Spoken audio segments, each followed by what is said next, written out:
live with Sheikh Alfan Al-Aisri on Let's Connect.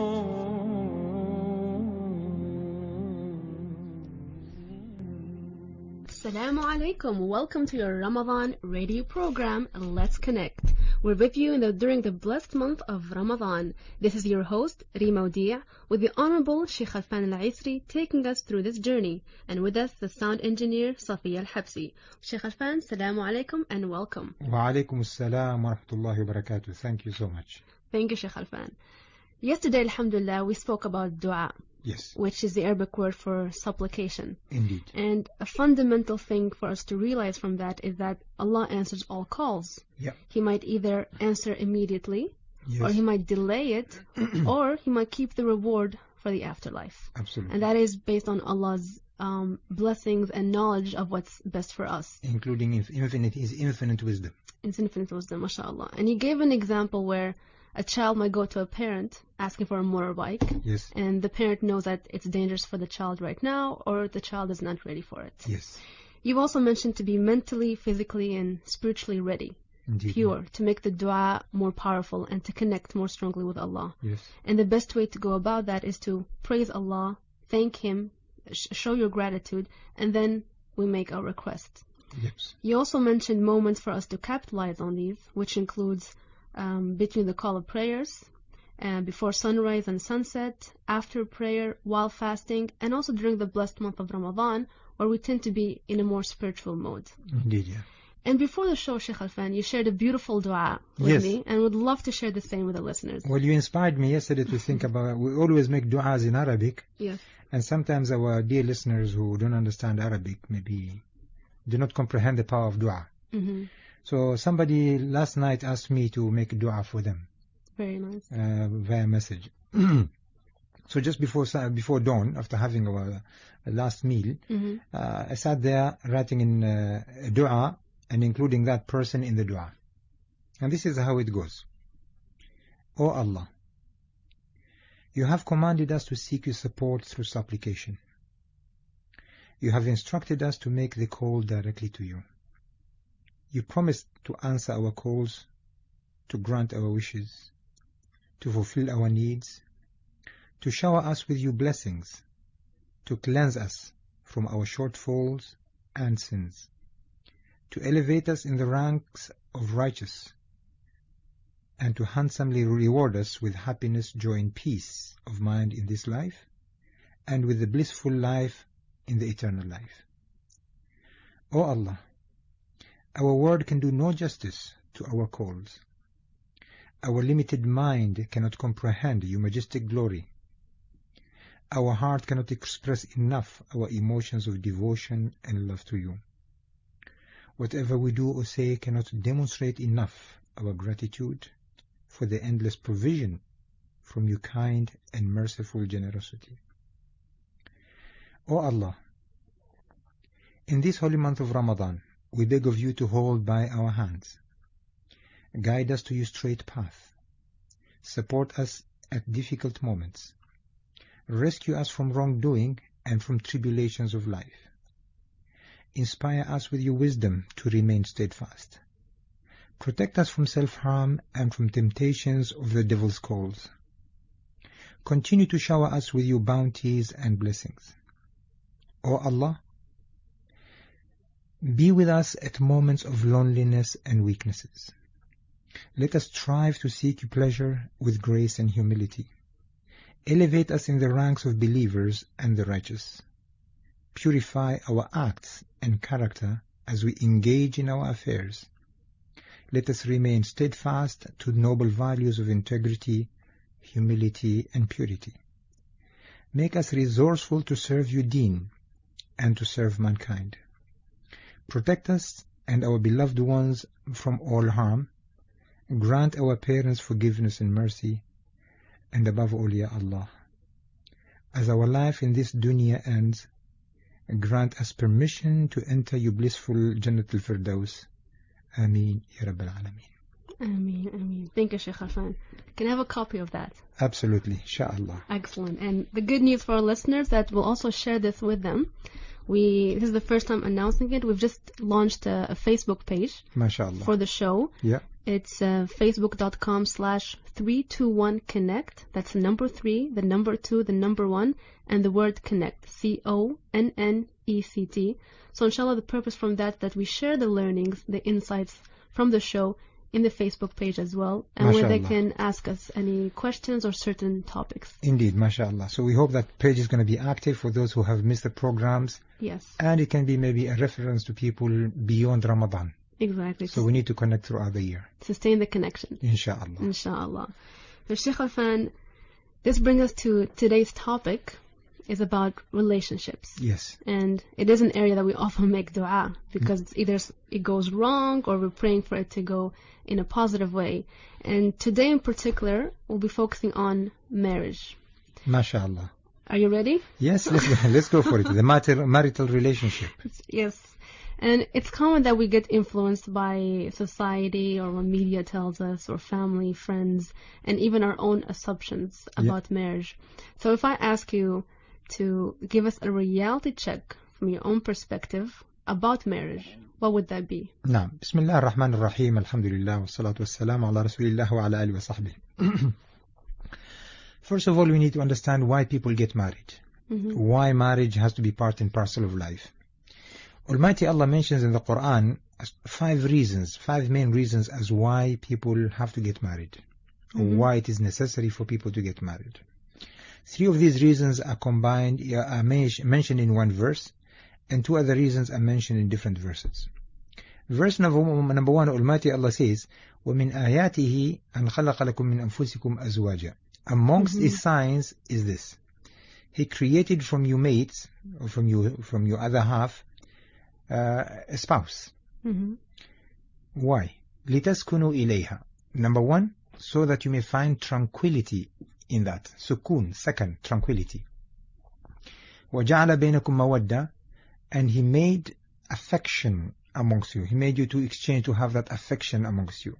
And the number 3, وَرَحْمَةً, and mercy. Okay.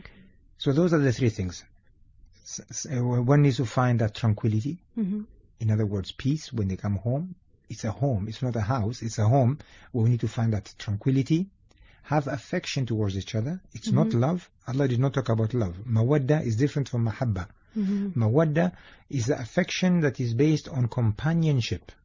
Al-wadud is a friend, but it is that companionship of friendship. And then rahma, which is mercy. And then the other 2 reasons, are mentioned somewhere else. So the other 2 purposes, He says, هُنَّ لِبَاسٌ لَكُمْ وَأَنْتُمْ لِبَاسٌ لَهُنْ. They are your garments and you are their garments. In other words, we are there to support each other, to protect each other, to also have that secrets maintained and contained within ourselves. The cloth also gives you a bit of warmth. It covers your body. It gives you personality. It gives you character. It gives you identity. And that is what each person is there to complement the other, to represent the other. And the last purpose, Almighty Allah says, Ya ayyuhan nas, O mankind, ittaqu rabbakum. Be conscious of your Lord. الذي خلقكم من نفس واحدة, who created you from a single pair, from a single soul. وبث منهما رجالا كثيرا ونساء. And then from that soul, He made you to have offsprings of men and women. So it is about continuation of mankind, the race of mankind, in other words, to have offsprings, to have children. So those are the 5 purposes why Muslims are told to get married. And because of that, for 5 things, a lot of people sometimes overlook why they get married. Initially, when people get married, in actual marriage, we can talk about it later, it goes through 3 distinct phases. And with those 3 distinct phases, one has to be careful of those 3 distinct phases. But we'll come to that later on. So let us talk about the Prophet of Islam. When he talked about now selecting a spouse, because that's the first thing. Prerequisites. How do I go to select a spouse?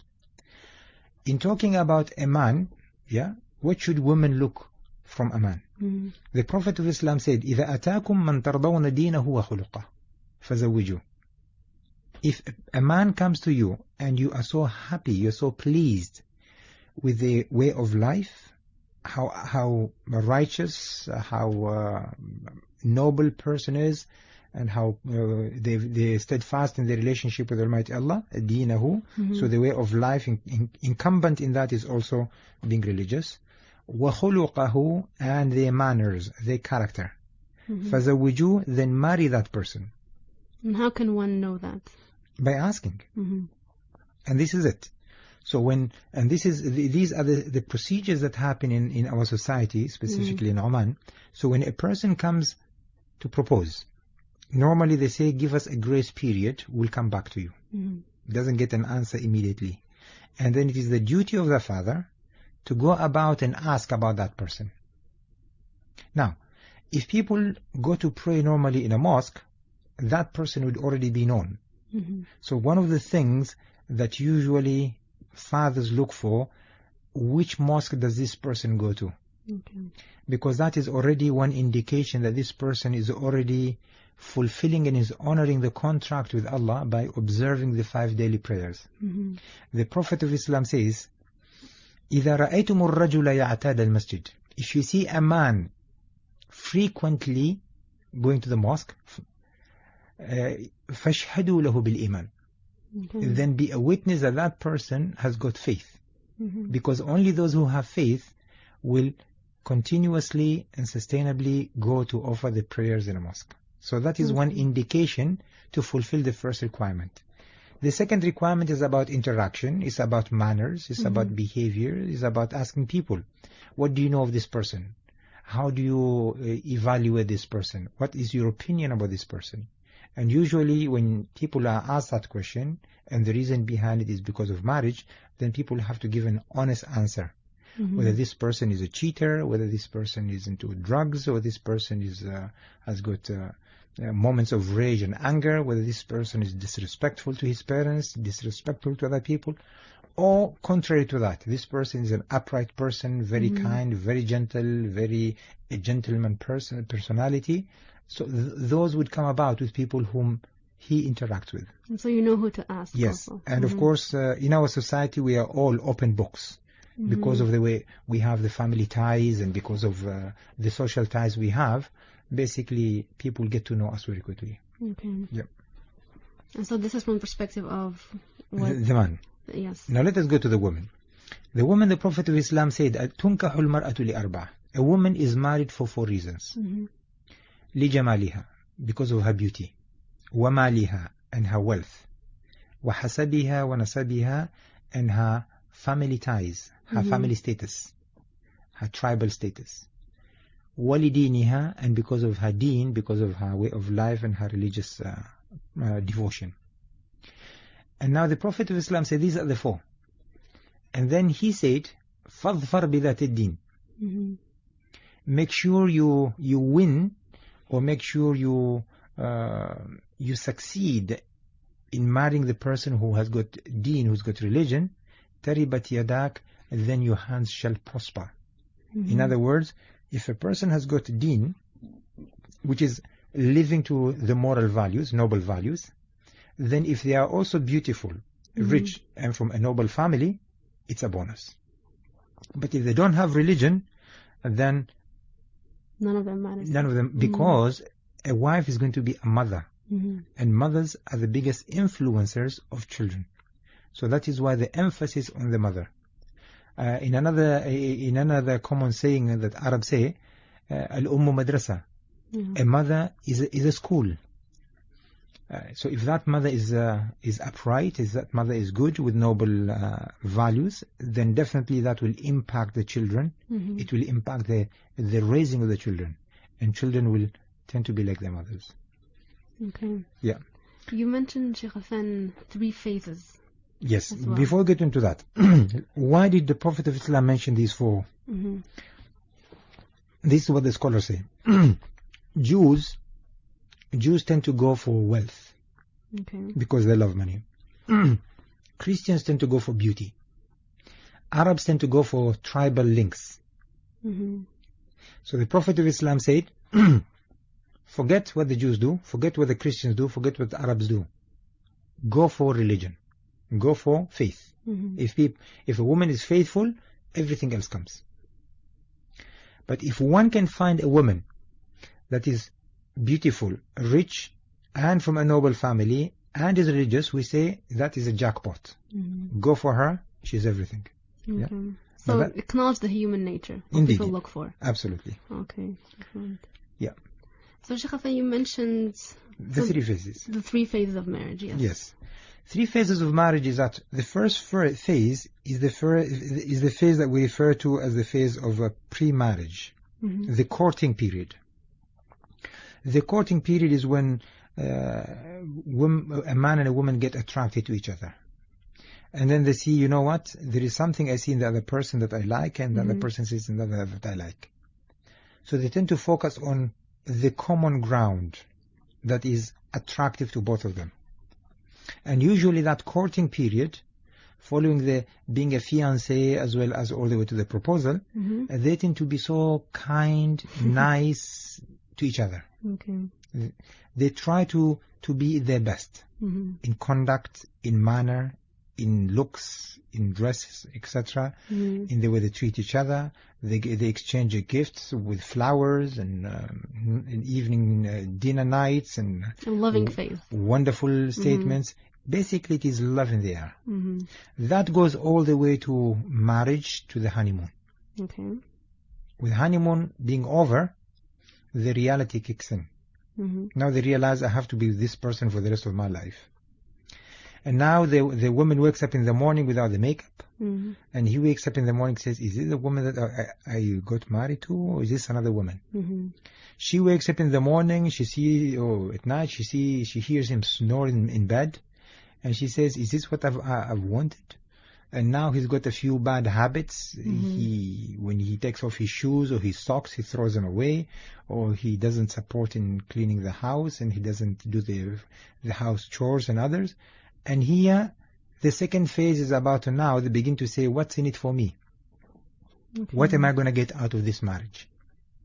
So evaluating? The first part, it was, I'm here for the other person. Okay. That is the courting period all the way to the honeymoon. I'm here for you. The second phase is that, what am I going to get out of this marriage? These are my standards, these are my barriers, these are my requirements, and these are my So we begin to go and put conditions. We begin to have laws and procedures and controls. It's going to be my way or the highway.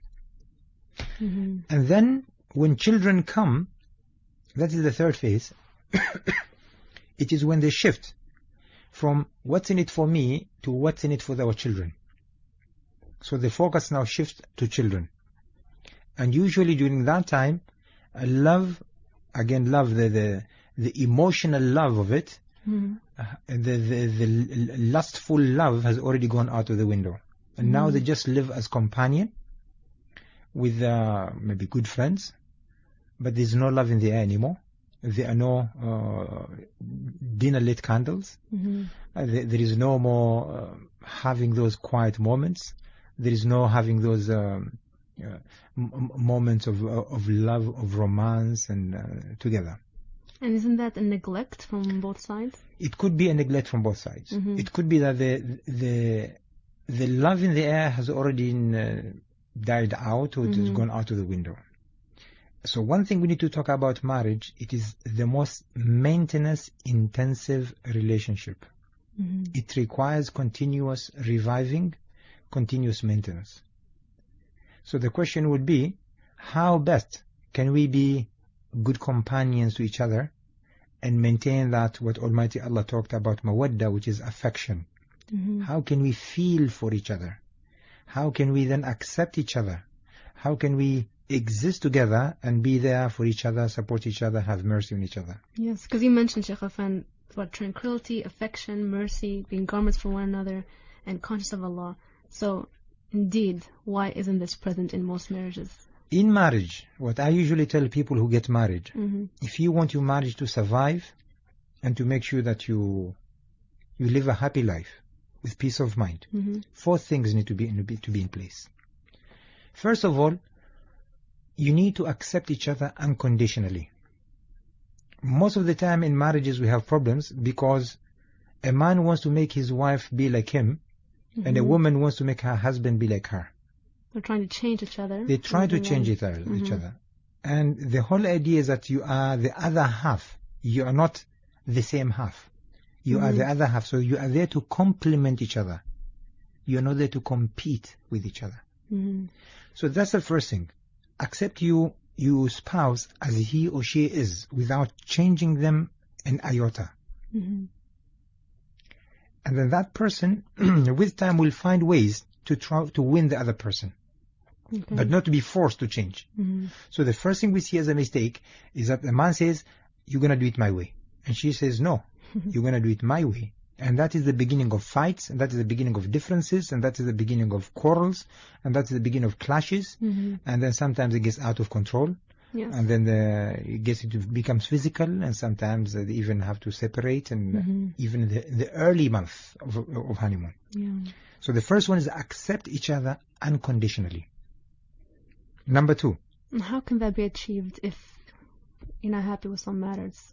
this is it. When we go to work, we accept people who work with unconditionally. We don't go to work to change people. When we meet people in society, we accept them as they are. We don't try and change them.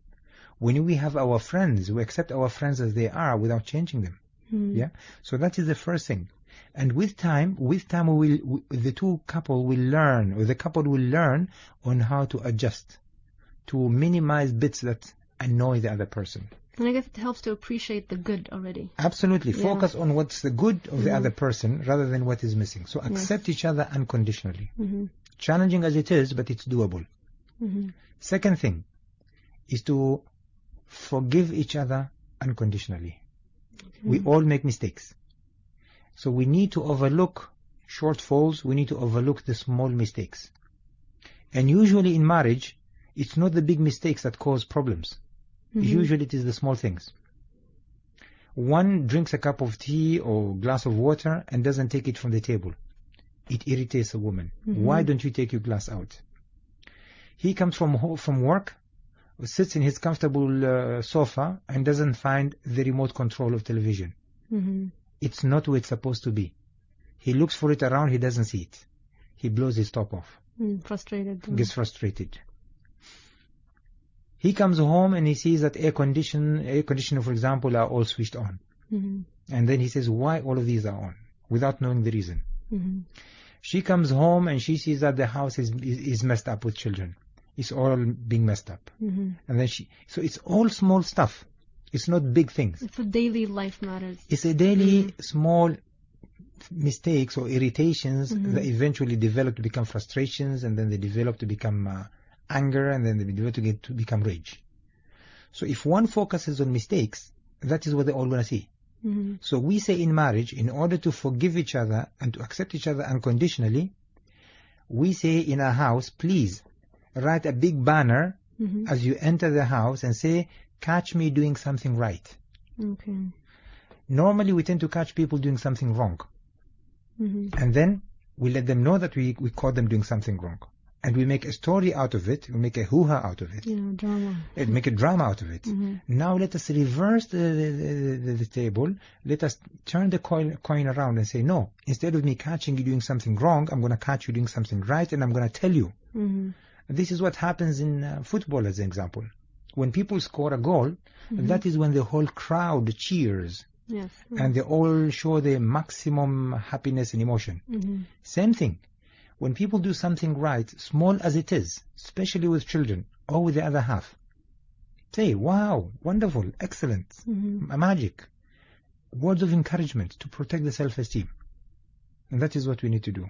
So I would rather see in every house, a banner before you enter the house is that before you enter. Yes. Have the mindset of catching people doing something right.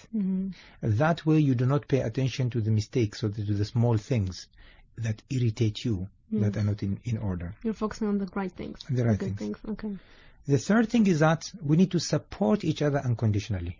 In supporting each other, we have to realize that we need each other. There will be times of problems, times of tribulation, times of disparity, times of difficulties, of health, of financial, of emotions, of whatever, and we need each other. Mm-hmm. So have mercy on each other. Yeah. So we need to support each other at all levels, whether it is to do with relation, with finance, to do with physical, to do with mental, to do with whatever. We need to support each other as a couple. Mm-hmm. So support each other rather than compete each other or try to force each other to do things that are not right. Mm-hmm. Excuse me. And the last thing, now that we've got accept each other Yes. unconditionally, Forgive. each other unconditionally, support each other unconditionally. Mm-hmm. The last one that is most important as well is that in our marriage, all the time, see the other person Mm-hmm. as the only person who you're going to be with for the rest of your life. Okay. See that your life is incomplete without the other person. Mm-hmm. So that you need each other, you continue to support each other, you continue to be there for each other. And in so doing, supporting each other, being there for each other, we need to have that mercy on each other. Mm-hmm. So in all circumstances, whatever we do, make sure that you do not hurt each other at anything. And your differences can be resolved in a most gentle, friendly manner. So be there for each other as friends, companion forever. Okay. So if you cannot accept the person, Mm-hmm. if you cannot forgive the person, if you cannot support the person, then I can guarantee you it ain't gonna work. Mm-hmm. So it's to make sure that whatever happens, just the way I protect myself, I'm going to protect my other half. Okay. So it is to protect, to look after, the culmination of it is to say, if I get hurt, my other half gets hurt. Mm-hmm. If I become successful, my other half becomes successful. It's empathy for each other. It's empathy is to make sure that you are one Mm-hmm. and nothing's going to separate you. In other words, do not allow immediate family, Mm-hmm. relatives, community, gossips, yeah? So have confidence and trust in each other. So that's the last thing. Okay. The last thing is that have faith and unconditional faith and trust on each other. Mm-hmm. In other words, I put my trust in this person to look after my life. Okay. So that is the final one, is to have the unconditional trust and faith on each other. Is to reach that moment you say, you trust that person with your money, you trust that person with your heart, you trust that person with your life. Mm-hmm. Because that is who you're going to have for the rest of your life. Yeah. Unity, So you may yeah. just as well do it that way. Mm-hmm. In other words, don't say this is mine and this is yours. Yeah. It is ours. Mm-hmm. It is ours. Mm-hmm. Yeah. And that is how to go about. Okay. Even when things don't work together, Mm-hmm. and there's no way out but divorce, then children become our children. It's not my children, it's not your children. Mm-hmm. It's not my house, it's not your house, it is our house. And that is what we see in a lot of time. Then people, when they break, animosity kicks in, hatred, and they say, you know what, I'm going to make your life miserable. It gets ugly. It gets ugly, and then they try to revenge it, they try to do many things, and you say, no. That is not what marriage was meant to be. Mm-hmm. Sometimes it doesn't work. If it doesn't work, then the way you came together in kindness, Mm-hmm. part also in kindness. Okay. So Sheikh Hassan, someone might be listening and saying, I get that this is the foundation of a happy marriage, Yes. but perhaps my spouse is not being supportive and the person is frustrated and not happy. Yes. What can that person do when it's from one side? Excuse me. First of all, I think we need to accept the fact that Mm-hmm.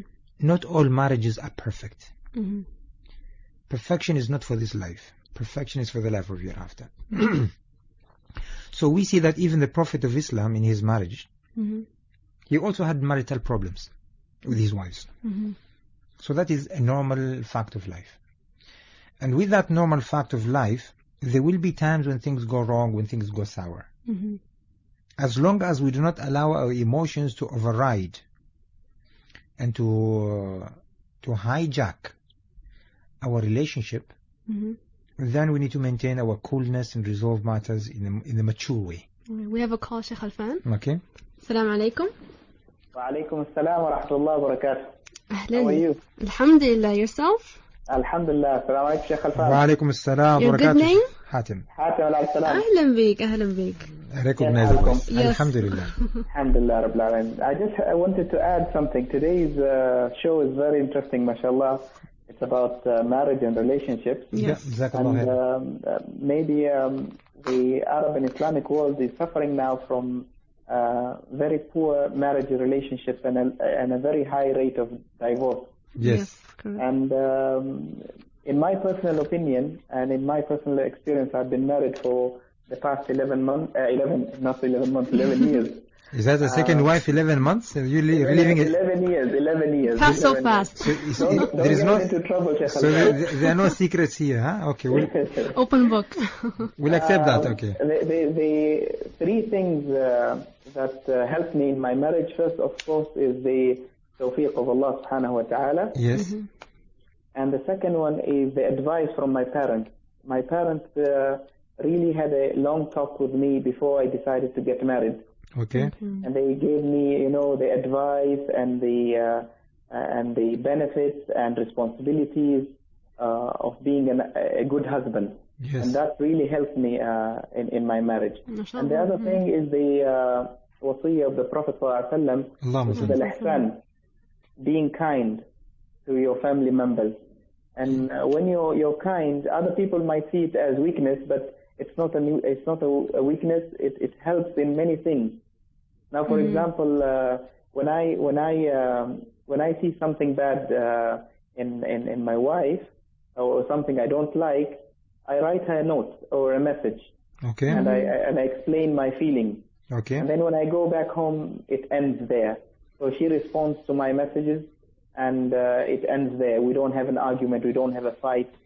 And alhamdulillah, Rabbil Alameen, it worked for the past 11 years, alhamdulillah. MashaAllah, MashaAllah. So I think ihsan is the key word for every relationship, and patience as well. Absolutely. Barakallah Beautiful. feek. Barakallah feek. Shukran, Shukran, jazakallah Hatem. khair, and please continue the amazing shows. Thank you. Continue calling us. We love your calls. Shukran. Shukran. Yeah. Now I think Brother Hatem has summarized it beautifully. The word is ihsan. Mm-hmm. And al-ihsan, Almighty Allah said, first of all to mankind, وَقُولُ لِلنَّاسِ حُسْنًا. Say a kind word to mankind. Mm-hmm.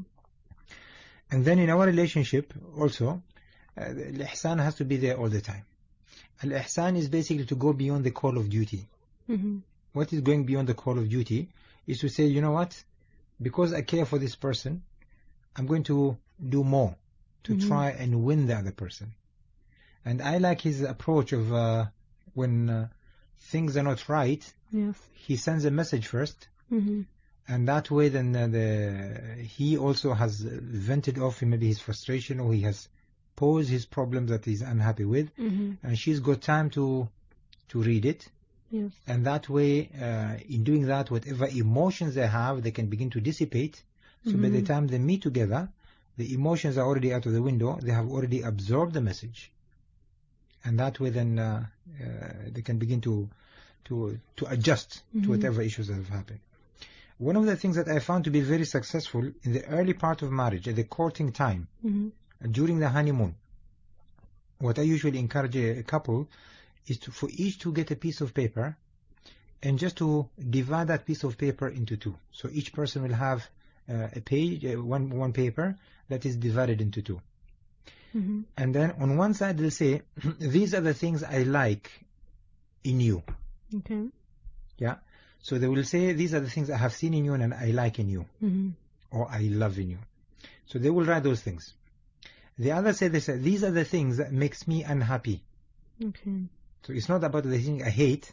We don't use the word I hate, or we don't use the word I dislike. Okay. These are the things that hurts me. When you do them, they hurt me. Personal feelings. It's a personal feeling. Okay. And then they exchange those pieces of paper. So I write about my spouse and she writes about me. Okay. And then we take it as a feedback of the things the other person likes. We know that these are the things that the other half likes. I will try to do more of, to keep them, to maintain them, and to do more of them. Yeah, because the other half is happy with it. the things that hurt the other person, I will avoid using them as much as I can, or I will justify why it's difficult for me to change, or I'll say I need time and I need support for me to go and change. Yeah. So we begin to negotiate. We begin to talk about it, to establish a dialogue. An understanding. It could be one of the things that have been written there that this person was born with and it's difficult to get rid of. It could be it's a physical shortfall. It could be a mental shortfall. It could be that this person did have a difficult childhood, and as a result, this is how he or she is behaving. For example, one of the things that people write, they say, you know what, it hurts me when I see you weak, when people try to say something on you and you do not defend yourself. Could be. Or I see you being an introvert person.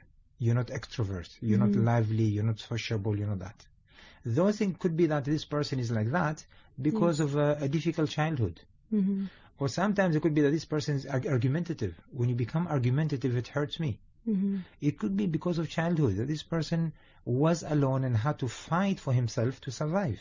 And that is how he didn't have somebody to protect from bullying, from being bullied and other things. And as a result, it became a habit.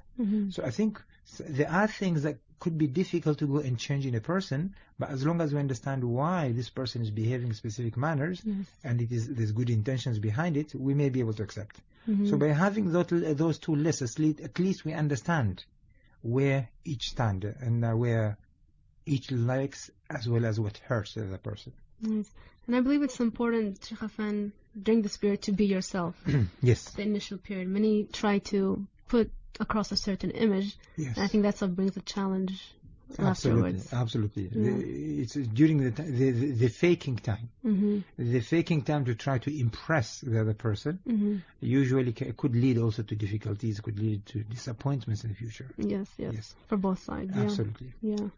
Sheikh Affan, in our Arab societies, really, it comes across that there's more focus on rushing marriage rather than sustaining a happy marriage. Yes. And taking that relationship for granted.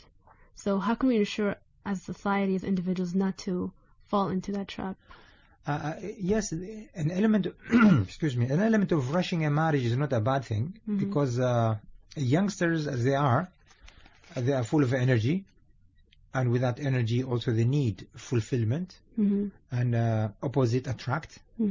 So it is a natural thing that they would want to have the other half, whether they are boys or girls.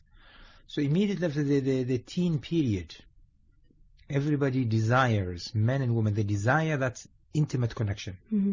So it is, in Islam, it is always encouraged to have an early marriage, not to delay it, because sex out of marriage is taboo in Islam. Out of wedlock, no sexual relationship. So the earlier they can get married, the better. So the issue is not about getting married early, the issue is about preparing them for marriage. So in preparing for marriage, the mistake that happens with the majority of people is that they focus on materialistic preparation to ensure that they have a house, they have furniture, they know where they're going to have the wedding, which wedding hall they're going to hire, who they're going to invite, where they're going to go for the honeymoon, and and this is what people focus on. They start off with loans and and all of those are materialistic stuff that can come and go. What people fail to do is to understand rights and obligations of marriage from the husband's point of view and from the wife's point of view.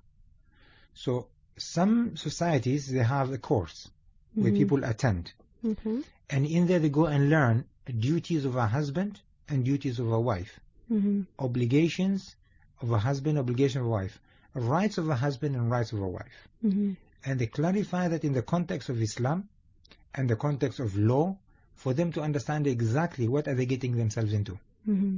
Because this is a long-term contract.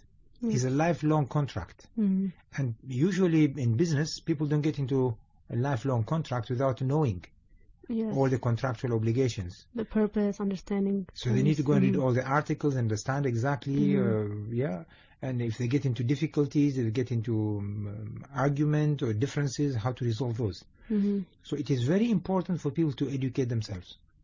And that's why the first verse revealed in Islam is Iqra, read, recite, proclaim. And without it, people get into difficulties. So it is totally different being friends and being spouses. It's totally different. Usually by being friends, we can tolerate each other because we don't live under the same roof. And being spouses, excuse me, it's a different measure altogether. So people need to know what they get themselves into. And in that, they need to realize there is no way out here. It's not a game. That today we are okay, tomorrow we fall out, and then you go to your way, I go my way. And then after 1 month, 2 months, we can fix it and come back together. No. It's not a relationship at an arm's length. It is a relationship that bonds the two together. So there is more to it than just merely the looks, just merely the money, just merely not knowing the person. So it is good to get deeper into getting to understand each other and know exactly what are the obligations and the rights. Like a solid foundation. Absolutely. Start solidly. Yeah. And any foundation that is not based on proper knowledge can get people into trouble. Yes. So it's important, Sheikh Afendan, to have the proper knowledge. And it brings me back to Hatim's question, where he said that he was offered input and guidance from his parents. Yes. And there's also a different scenario that we see where people are fed negative comments. Be careful, he will be like this, she will be like this. Yeah, sometimes parents and friends, they go and tell the boy or the girl, do not become subservient. You are the boss. And being the boss, make sure that you do things your way. And make sure that that person follows you. And unfortunately, that is a negative connotation and negative advice altogether. Usually, the wise advice to give is for example, the boy, is to say, look, you are taking somebody else's daughter. And she's going to be with you. She's going to be in your hands. And there are specific obligations that you have to fulfill. Make sure you protect her, make sure that you do not hurt her mentally, physically, emotionally. And you go around in those topics to talk about that person. Basically to say, look, you've been entrusted with somebody else's life, somebody else's emotions and heart. Go and protect it. Same thing, the message is given to a lady. Now you're going to have a man in your life. He is going to come and seek from you love, affection, support, emotions, empathy, sympathy, etc. If he doesn't get it from you, he may go and get it from somewhere else. So make sure that you look after him, you do not overburden him, you do not do this. And that is the proper advice to give. It's based on mercy, based on support, based on love, based on affection, based on thinking about the other. How can I make the other person happy? It's not about making me happy. If I make the other person happy, by nature that person is going to also make me happy. And that is what marriage is all about. And the other thing, if you want to talk philosophical about marriage, the way I see marriage, whenever Almighty Allah mentions the blissful heaven. We have a call, Sheikh Alfan. We have a call? Okay, yes. Let's take the call then. Assalamu alaikum. Can you turn your radio down, please? Assalamu alaikum, Sheikh Alfan. Ahmed again here. Wa alaikum assalam. Ahmed, welcome, Ahmed. Yeah, I want to participate in this topic. Okay. I was reading one of the books, which is called Tuhfat al-Arus in Arabic. Yes. Sheikh Alfan, you can translate it. In this book, there's a lot of information the individual before they get married. Yes. So, one of the articles or one of the phrases I was reading is Abu Bakr radiallahu anhu was giving advice to Aisha, al-Mu'mineen, that you are going to be married by Prophet Muhammad sallallahu alaihi wasallam, and you are going to live with him. So my advice is, when you go to Muhammad, please always make your eyes with kahal and look after Muhammad. You are going to mix with Quraysh ladies. A lot of advice was given to Aisha by Abu Bakr. Yes. But nowadays we find is that we gents, we gents in particular, we don't sit with our daughters and explain to them about life of marriage and how to look after the husband. how he can please his husband, how he can do things in a religious way to control the men. Yeah? Yes. So, in the 21st century, I have seen this being implemented in Dubai. Yeah. What they do is they call it boot camp. Boot camp is they take a young generation before marriage, they're giving them training how to live in marriage life. They are teaching them how to help the wife in the house, and also daughters are taught how to help husband in the house, and so on. So I think we should use massages and lectures halls not only to preach about this one. We should make a boot camp to teach our youngsters what is the big issue we are facing now about talaq, divorces. MashaAllah, very good idea. Sometimes we hear that the guys are going for what they call it honeymoon, and they are coming with different flights. So, Sheikh Alfan, you can put more comment on this, and we always need your support. Shukran. Thank you, Ahmed, for calling. Shukran. We'll take a quick break, Sheikh Alfan. We'll come back with more. Inshallah.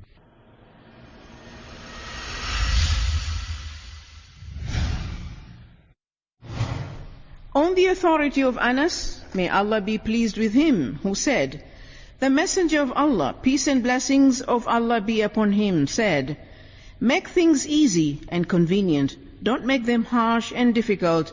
Give cheers and glad tidings, and do not create hatred." Bukhari and Muslim. I love you, Allah.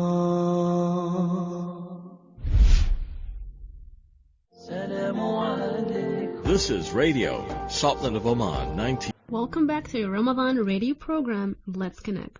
Sheikh Afam, before the break we had a call from Ahmed, and he wants you to comment more on the concept of doing something like a boot camp or a masjid, making youngsters more aware, fathers making their daughters aware about marriage, and which would inshallah avoid the many divorce rate that we see. Definitely. Talking about the boot camp, we did mention about the course. Whether we call it a boot camp, we call it a course, we call it a workshop, whichever names we give it, but it is a must. And it is the duty of the community to make sure that that happens. And so if the community gets engaged in preparing that, it's well and good. To my understanding is that the Minister of Awqaf, the Minister of Justice, they are actually discussing or studying a concept of preparing a course that people will in future is going to be probably part of the law. They cannot get married without attending the course. Okay, like a driving license. Like a driving license. You need a license for your drive. So people have to go there, and then they have to pass the basic questions that are going to be posed to make sure at least they know what their duties, obligations, rights and wrongs, etc. As a concept of a father talking to the daughter, I truly like that idea because yes, as a father, I know exactly what men want from their wives. So I think being a father to give that advice to the daughter is an excellent idea. And going one step further, it would be also for a mother to give advice to the boy.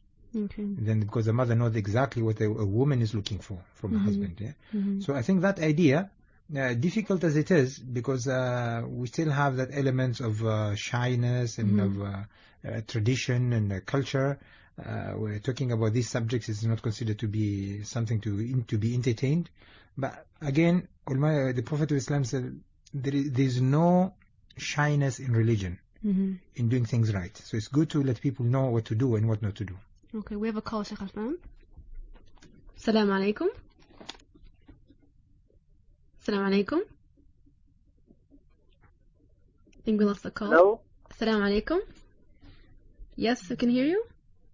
Yes, my name is Shakil. I have one question from Sheikh al-Islam. Shakil, thank you. Go ahead. What's your question? Hello. Yes, what's your question? Sir, some doctor says medical checkup is necessary before marriage, male and female. Yes. Blood group matching.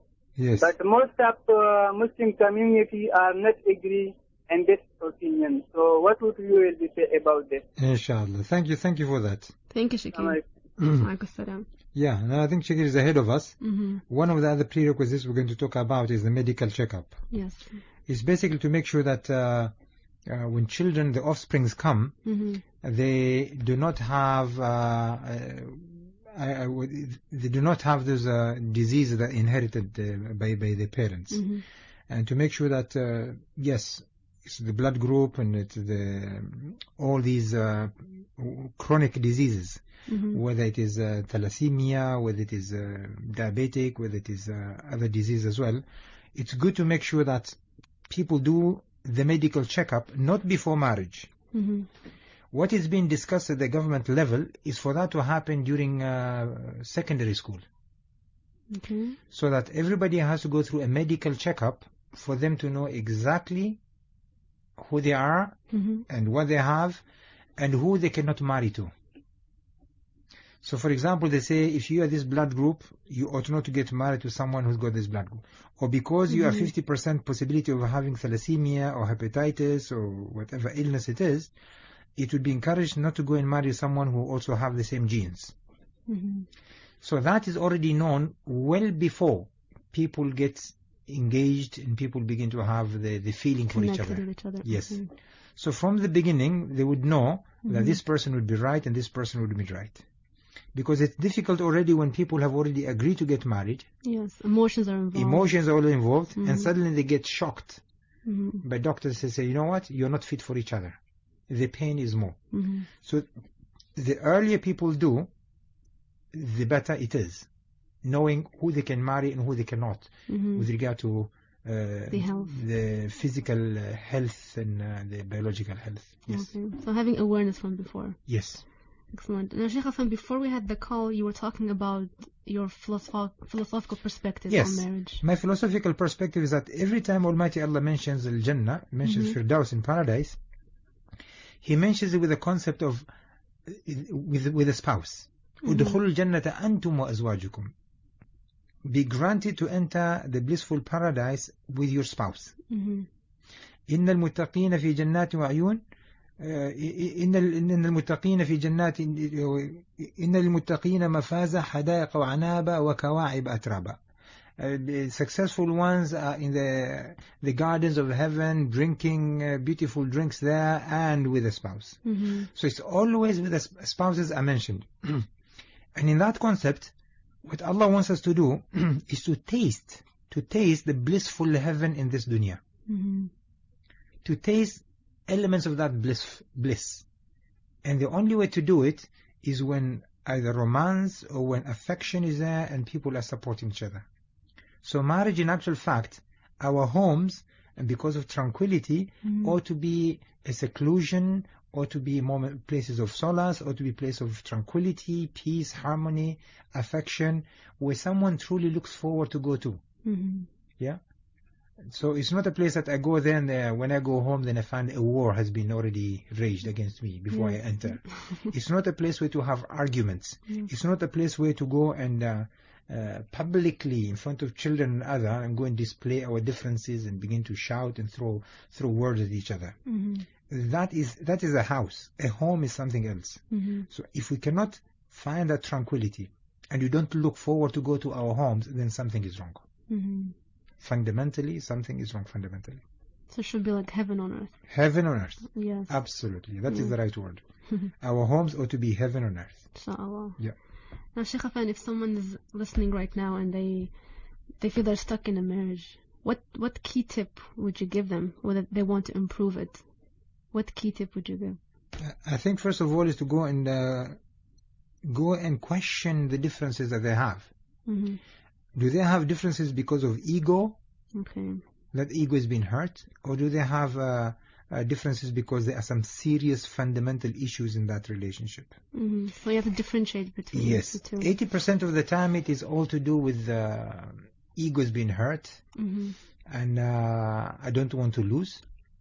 I'm losing my ground. I'm losing my position. I'm not being respected. My orders are not being followed, and my needs are not being met, etc., etc.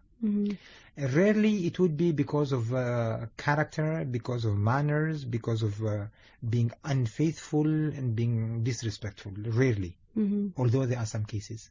So differentiating between whether something can be fixed or something is fundamentally wrong is number one. Okay. And if people are willing to give up their rights, in the sense that put the ego aside and go to the basics and say, you know what, can I overlook these shortfalls? Can I live with them? Would they hurt me? If yes, then yes, overlook those. Let them go. And this is one thing about being hurt, emotions. There are people who refuse to let go of negative emotions. If they are hurt once, they will keep on referring to that point. You did hurt me once. A new page. They do not start a new page. So every time a new argument comes, they open the previous files. When previous files are closed, close them forever. Don't open them again. Overlook them and move on. A lot of people don't want to do that. It is as if that is my winning card. I will always remind you why you were so nasty to me, why you were so hurtful to me, why you were so disrespectful to me. And we say, no, that is not a winning card.